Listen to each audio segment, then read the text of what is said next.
दोस्तों नमस्कार, गुरुजी competitive exam channel पर आपका स्वागत करता हूं। कंपनी के वित्तीय विवरण और वित्तीय विवरणों का विश्लेषण इकाई 3 और 4 से जो ऑब्जेक्टिव क्वेश्चन पूछे जाएंगे उसके संबंध में मैं बात करूंगा। देखिए यहाँ पर सही विकल्प के रूप में पहला, कंपनी के चिट्ठे में चालू दायित्व व प्रावधान शीर्षक में दिखाया जाएगा। विविध देनदार, अंश प्रीमियम, विविध लेनदार या ऋण पत्रों पर बट्टा कौन सा दिखाया जाएगा, ये सही जवाब आपको देना है। तो इसका सही जवाब हो जाएगा ऑप्शन नंबर ए, विविध देनदार। इसी प्रकार दूसरा क्वेश्चन है, अमूर्त संपत्ति है फर्नीचर, ख्याति, भवन या मशीनरी, और सही जवाब हो जाएगा यहाँ पर ख्याति जो है वो अमूर्त संपत्ति मानी जाती है। तीसरा है अमूर्त संपत्ति है, यहाँ पर भी वही ऑप्शन आया, ख्याति, ब्रांड, सॉफ्टवेयर या भूमि। यहाँ पर मूर्त संपत्ति की बात है और आपको मालूम है ख्याति अमूर्त संपत्ति है, इसलिए नहीं होगा। ब्रांड जो है अमूर्त है, सॉफ्टवेयर अमूर्त होता है, भूमि है जो मूर्त है, दिखाई देती है। अमूर्त यानी जो ना दिखाई दे और मूर्त यानी जो दिखाई दे, तो भूमि जो है ये मूर्त संपत्ति है। चौथा है स्थायी संपत्ति है, आपको बताना होगा स्थायी संपत्ति क्या है। रोकड़ है, देनदार है, बैंक में रोकड़ है, भूमि और भवन है। तो यहाँ सही जवाब हो जाएगा भूमि व भवन जो है ये स्थायी संपत्ति है।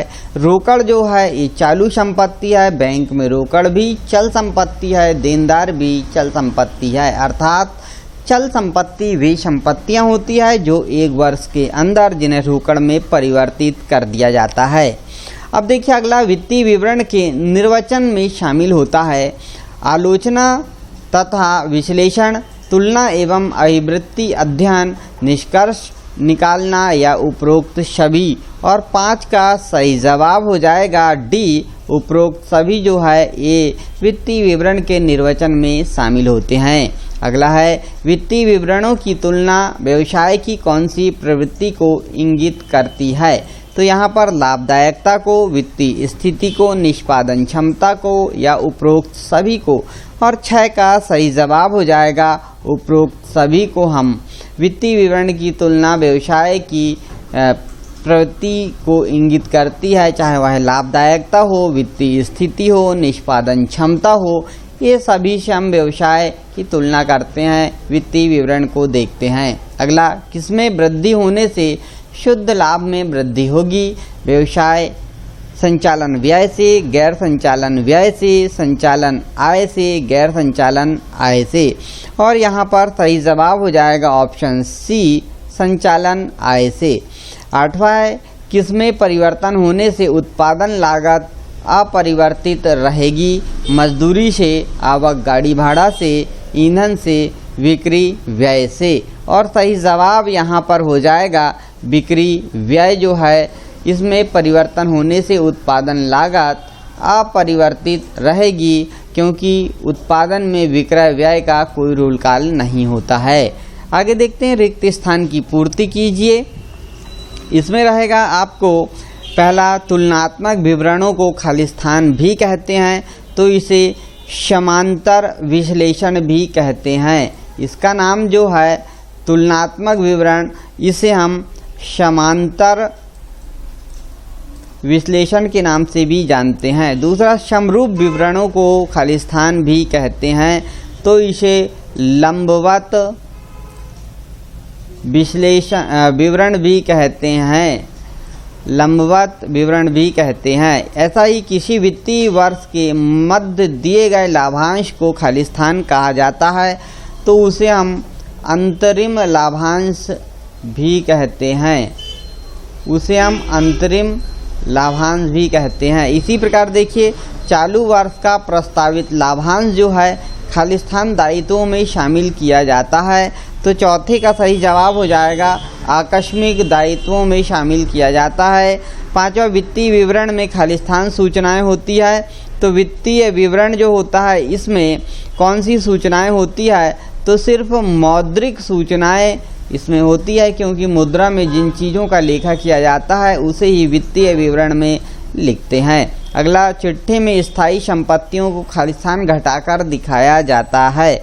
तो यहाँ पर जो डेप्रिसिएशन यानी ह्रास होता है, उस ह्रास को यहाँ पे घटाकर दिखाया जाता है। वित्तीय विवरण लेखांकन प्रक्रिया के खालिस्तान उत्पाद है। तो आपको मालूम है कि जो 7वां है, इसमें वित्तीय विवरण लेखांकन प्रक्रिया के अंतिम उत्पाद होते हैं। वित्तीय विवरण से ही हमें लाभ हानि का पता चलता है, संपत्ति दायित्वों का ज्ञान होता है। कंपनी की वार्षिक रिपोर्ट को खालिस्तान के लिए निर्गमित किया जाता है। तो ये अंशधारी जो होते हैं, उन अंशधारियों के लिए निर्गमित किया जाता है, उन्हें दिखाने के लिए सभी को बताया जाता है। सही जोड़ी पर आइए और इसमें देखिए, पहला है सामान्य संचय का जो संबंध होगा वो संचय एवं आधिक्य से होता है। व्यापारिक देयताएं जो होती है, ये विविध लेनदार से इसका संबंध होगा, यानी दायित्व है हमारे। वाहन जो है, वाहन स्थायी संपत्ति होती है और कई वर्षों का वित्तीय विश्लेषण जो है वह सम स्तर विश्लेषण कहलाता है। और एक अवधि का विश्लेषण जो होगा वो हो जाएगा हमारा शीर्ष विश्लेषण, और गुणात्मक विश्लेषणों का अभाव जो है वो हो जाएगा वित्तीय विवरण की सीमा। अब सत्य असत्य की बात करते हैं। यहाँ पर हम, पहला है हमारा ऐसी संपत्ति जो वर्ष के दौरान नगद राशि में परिवर्तित की जा सकती है, चालू संपत्ति कहलाती है, सत्य है यह। दूसरा, मांग की वह राशि जो अंशधारियों से मांगने के बाद भी बाकी हो, अदत्त मांग कही जाती है, बिल्कुल सही, या बकाया मांग कहते हैं। चालू दायित्व का निपटारा 12 माह अंदर किया जाता है, यानी 12 माह में कर दिया जाता है, बिल्कुल सही है। और सत्य है, पूंजी को चिट्ठी में दर्शाया जाता है। चौथा नंबर का ऑप्शन है, पूंजी को हम चिट्ठी में दिखाते हैं। पांचवा, अंशधारी कंपनी के वास्तविक स्वामी होते हैं। तो यह भी सत्य है, वास्तविक स्वामी होते हैं। और छठवा, सकल लाभ की राशि में वृद्धि लाभदायकता में वृद्धि को इंगित करती है, यानी सकल लाभ में वृद्धि होगी तो लाभदायकता भी बढ़ेगी, ये भी सत्य है। सातवां, वित्तीय विवरणों की तुलना भविष्य में व्यवसाय के विकास की प्रवृत्ति को इंगित करता है, सातवां भी सत्य है। और आठवां देखिए, बिक्री में बिना वृद्धि हुए उत्पादन लागत में वृद्धि होने से लाभ की मात्रा बढ़ती है, ये गलत है, लाभ की मात्रा नहीं बढ़ती है। अगला देखते हैं, एक वाक्य में उत्तर कि चिट्ठा कब बनाया जाता है। तो आपको बताना होगा तिथि विशेष पर, यानी अंतिम तिथि को बनाया जाता है। वित्तीय विवरण का आलोचनात्मक मूल्यांकन क्या कहलाता है। तो यहाँ पर वित्तीय विश्लेषण कहलाता है, जो आलोचनात्मक मूल्यांकन किया जाता है उसे वित्तीय विश्लेषण कहते हैं। तीसरा, कौन से काल की वित्तीय आवश्यकता की पूर्ति चालू स्रोतों से नहीं की जानी चाहिए, आपको यहाँ बताना है। तो जब उत्पादन लागत बढ़ जाएगी तब नहीं किया जाना चाहिए। और चौथा, अधिक मजदूरी के भुगतान का उत्पादन लागत पर क्या प्रभाव पड़ता है, आपको बताना होगा। तो यहाँ पर उत्पादन लागत पर दीर्घकालीन प्रभाव पड़ता है। इसी प्रकार पांचवा, कौन से विवरण विश्लेषण को अवयव प्रतिशत विश्लेषण के रूप में भी जानते हैं।